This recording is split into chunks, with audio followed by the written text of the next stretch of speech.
Hey everybody, how's it going? I did not actually record myself doing this, but I will. Let's see if it works. I will step you through it.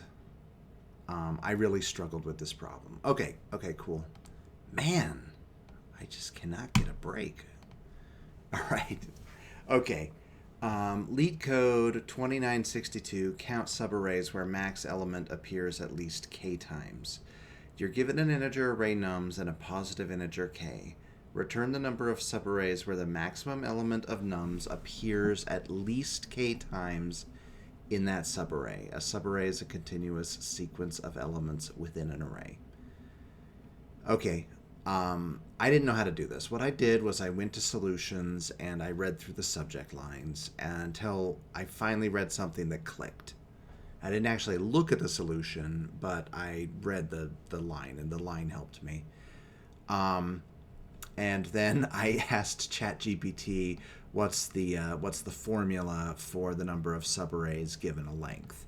And honestly, I probably could have derived this myself, but whatever. So this is the number of total subarrays given the length of nums. So it's pretty similar to the triangle formula. It's just +1 instead of -1. Okay, so let's step through this algorithm here. M equals max of nums. Okay, we have to figure out what the max item is. That seems pretty obvious. Now what I did was I created a list of indices of every time the number m appeared inside of nums. So that's what this part is here.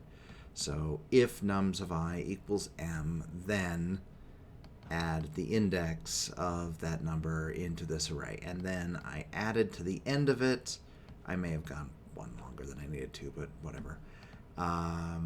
So the length of nums, in other words, 1 past the end, the last index of the array, times k plus 1.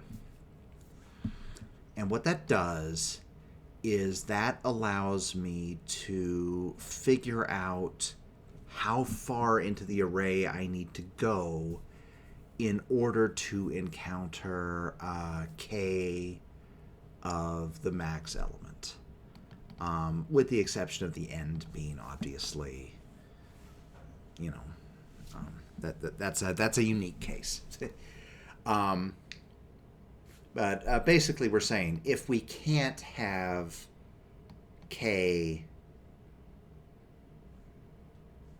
elements of m, then where do we need to go to? So we're inverting the logic of the problem. So I represents the beginning of the subarray. We're going to look for things that don't count, and then we're going to subtract that from the total number of subarrays, which is the hint that I got. And then we're going to subtract this. So I in range of length nums. So C, wait, we don't need C. C, I was originally going to count. Never mind C. Well, indices and indices of 0 is less than I. We don't need this because we added to the end of the array. So indices.pop 0. So what we're going to do is anything that's too small at the beginning of the array we're going to get rid of, because we're past that part. We don't care anymore. So we're going to pop it until it's either equal to I or it's greater than I. And then we're going to say end is indices of k minus 1 minus 1. In other words, it's the last, okay, like I said, the end is a special case. But when you're not to the end, it's the last space that you can get to without having hit the value m at least k times. So if you got rid of the -1, it would be how far you had to go to hit it exactly k times. The -1 eliminates that, which means this is an invalid subarray, which means we can remove it. Now, not only can we remove that, but we could remove everything between this position and the end. So that would be, length 1, length 2, length 3, length 4, length 5, length 6. Each one of those is just counts as one, though. So we calculate the length, and then it is trivial to figure out if we know what the start position is.